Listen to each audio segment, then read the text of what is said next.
बड़ाकर शहर के कल्याणेश्वरी रोड स्थित श्री अग्रसेन भवन के सभागार में भाजपा के केंद्रीय कानून मंत्री अर्जुन राम मेघवाल ने शुक्रवार देर शाम को एक सामाजिक बैठक किया।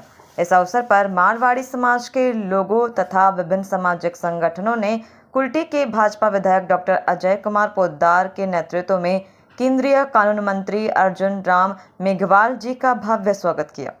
केंद्रीय कानून मंत्री जी श्री मेघवाल ने लोगों को संबोधित किया। इस अवसर पर उन्होंने कहा कि यह चुनाव प्रधानमंत्री का चुनाव है और उन्होंने किसी को टिकट देकर यहां भेजा है। आप भामाशाह के रूप में ले सकते हो, आप यहाँ कोई बड़े आदमी हुए हैं उनके रूप में ले सकते हो, जिसको हम अनसंग हीरो कहते हैं। स्वतंत्र संग्राम में जिन्होंने अच्छा काम किया, अभी आए तब पोद्दार साहब बता रहे थे कि आज़ादी से पहले यहाँ बालिका विद्यालय, ऐसे कुछ जो भी अनसंग हीरो हुए हैं उनके नाम से कुछ अगर बनाना चाहते हो तो हमारे मिनिस्ट्री ऑफ कल्चर में एक प्रोग्राम है, म्यूजियम ग्रांट फंड की, उसके तहत हम पैसा देते हैं। आप भी कोई प्रपोजल भेजेंगे तो हम निश्चित रूप से उसमें मदद करेंगे। आज आप सब आए, आप सब ने हमें सुना भी।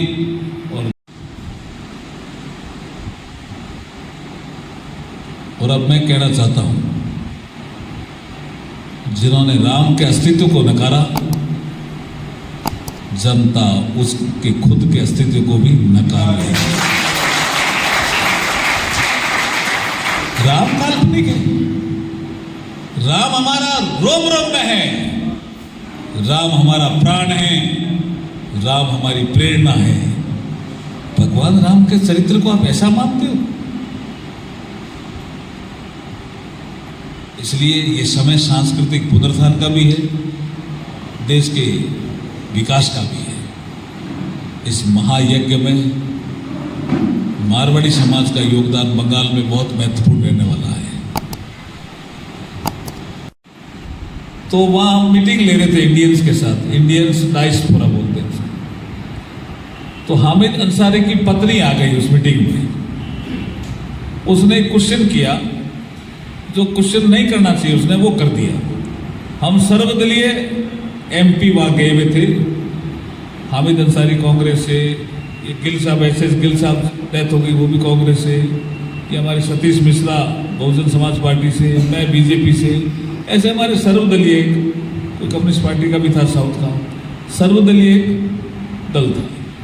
उसने आके क्वेश्चन पूछा कि हम आजकल बहुत सुनते हैं, ये 2017 है, रामेश्वरम मंदिर ठीक होता है, इसी कालखंड में काशी भव्य बनता है, उज्जैन का कॉरिडोर बनता है और 22 जनवरी को अयोध्या में प्रभु श्री राम का प्राण प्रतिष्ठा होगी।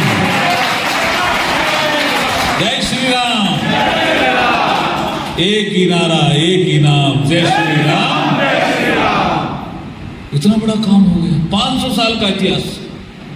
ये इस देश में देखो तो सही, भगवान राम जहां पैदा हुए उनके लिए प्रमाण मांग रहे थे। भगवान राम क्या अयोध्या में पैदा हुए क्या? अरे किसी और देश में प्रमाण मांग सकते हो क्या? और हमने 500 साल सहन किया। मैं कानून मंत्री हूं, मैं कानून मंत्री के नाते आपको कह रहा हूं कि मैंने एक एफिडेविट देखा कांग्रेस का, और उस एफिडेविट में इन्होंने लिखा होना है कि इस देश का अगले 5 साल के लिए प्रधानमंत्री कौन। आप जिस मेंबर ऑफ पार्लियामेंट को चुनेंगे, वो मेंबर ऑफ पार्लियामेंट जिस दल के ज़्यादा एमपी होंगे, जिस 272 प्लस होंगे, उस दल के लोग मीटिंग करेंगे और अपना नेता चुनेंगे और राष्ट्रपति जी को रिक्वेस्ट करेंगे कि हमें बहुमत मिला है, हमारे नेता ये है, आप इनको प्रधानमंत्री नियुक्त करो। और राष्ट्रपति जी प्रधानमंत्री नियुक्त करेंगे और संसद में कॉन्फिडेंस संसद का ले, उसके लिए तारीख तय करेंगे। ये प्रक्रिया रहेगी। लेकिन अपोजिशन में प्रधानमंत्री पद का उम्मीदवार कौन है? वैसे किसी को जानकारी है क्या? हमारे भारतीय जनता पार्टी के तो हमने कहा है कि अगर हम बहुमत में आते हैं, 272 से ज़्यादा आते हैं, तो हमारे प्रधानमंत्री पद के उम्मीदवार नरेंद्र मोदी हैं। अपोजिशन में कोई है क्या? लेकिन एक आजकल उन्होंने एक फॉर्मूला तय किया। बनर्जी नाराज हो गई, उसने कहा चलो हम अपने आप लड़ेंगे। तो यहाँ बंगाल में कांग्रेस और टीएमसी आमने सामने लड़ रहे हैं ना, है? लड़ रहे हैं ना। अब चौथा साल में प्रधानमंत्री कौन बनेगा? डीएमके के स्टालिन। तो पहले साल में, ये कल्पना है, पहले साल में राहुल गांधी, दूसरे साल में अखिलेश यादव, तीसरे साल में ममता बनर्जी, चौथे साल में स्टालिन डीएमके के नेता, और पांचवें साल में कौन बनेगा पता है? पांचवें साल में उन्होंने 4-4 महीने के 3 करे, नहीं तो इनका संकट टूट जाता। तो 4 महीने के लिए अरविंद केजरीवाल, आम आदमी पार्टी, वो भी नाराज है कांग्रेस से। कांग्रेस और आम आदमी पार्टी पंजाब में मिडिल के लड़ना चाहते थे, गठबंधन में तो साथ है ना, लेकिन वो अलग अलग लड़ रहे हैं पंजाब में।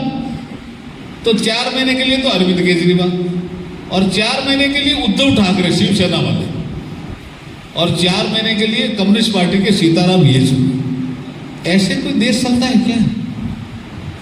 अनस्टेबल गवर्नमेंट देना चाहते हो क्या? ये कोई फॉर्मूला है? भाई आपका गठबंधन साथ रहता तो ठीक है, नहीं रहता तो टूट जाओ। पहले भी तो अलग अलग लड़े दल। तुम देश को क्या खराब करना चाहते हो भाई? ये देश अब आगे बढ़ना चाहता है।